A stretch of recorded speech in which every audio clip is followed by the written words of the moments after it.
దేవుని నామములో ప్రియమైన బిడ్డలారా మీ అందరికి వందనాలు. ఈ ఫోటోలో మీరు చూస్తుంటే ఈయన వ్యక్తి బాగా తాగేసి పడిపోయి ఉన్నాడు. ఈ వ్యక్తిని కూడా యేసయ్య పంపించింది భూమి మీదకి. ఎందుకు పంపించాడు? ఆయన జీవితాన్ని సాగించడానికి, యేసయ్య వాక్యాన్ని ప్రకటించడానికి, దేవుని బిడ్డగా ఆయన మారటానికి, ఇతరులను మార్చడానికి భూమి మీద పంపించాడు. కానీ ఈ వ్యక్తి ఏంటి? తాగి పడిపోయాడు.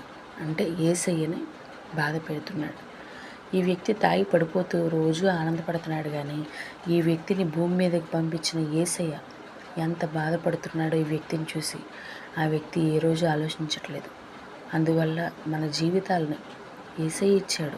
యేసయ్య జీవితాన్ని యేసయ్య కోసం ఉపయోగించకుండా తాగుడికి తిరుగుళ్ళకి ఉపయోగించడం వల్ల అది యేసయ్యకి బాధపరచడం, యేసయ్యని అవమానపరచడం తప్ప మరేమీ లేదండి. అందువల్ల ఒక్కసారి అందరూ ఆలోచించండి.